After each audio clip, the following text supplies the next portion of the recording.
Of course, it was an intense weekend of protests in South Florida. And this morning, we're joined by CBS4's Jim DeFede.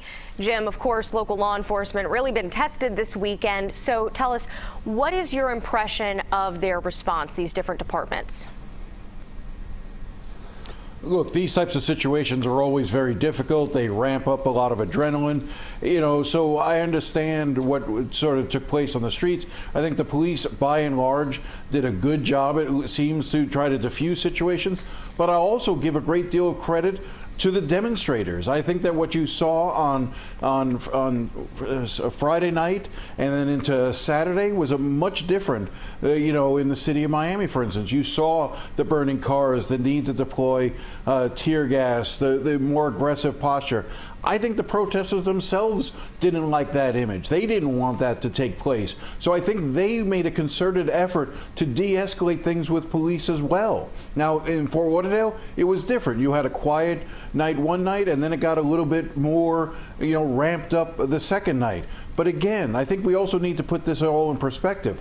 What you saw in Miami, when you compare it to what was taking place in Minneapolis, New York, Los Angeles, Chicago, Atlanta, Washington, D.C., comparatively speaking, the unrest that you saw in South Florida was relatively minor compared to many of these other cities. So by and large, I think we ended up faring pretty well. But the message, I still think, came across well because the protesters made sure the message came across well at the end of the day.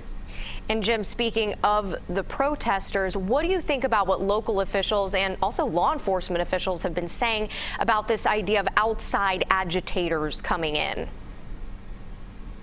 I think there's likely some truth to that. I've been talking to a number of different law enforcement sources, and I do know that heading into the weekend, there was a series of meetings held, high-level meetings, in which police chiefs from some of the key departments down here met with representatives of the FBI, the U.S. Attorney's Office, the Justice Department, Homeland Security, and they were warned about potential outside agitators coming into the area to essentially try to cause trouble.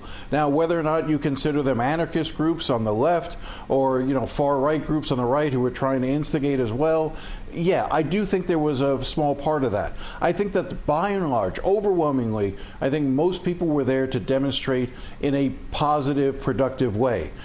I think what usually ended up happening was you had the vast majority of people demonstrating during the assigned hours. Most of them went home. You had some hanging around just out of curiosity, boredom, interest, just to be out after weeks and months of being locked in over COVID-19. And with that group, you just needed a few outsiders to just sort of spark something, instigate something with police, causing the police to fire tear gas that then really led to those images that we saw. I do know of examples where individuals were stopped, where they had backpacks filled with bricks, filled with different types of supplies to sort of throw at police, including rubber mallets, other sort of tools that clearly were not part of some homegrown group, but came in from the outside to cause unrest.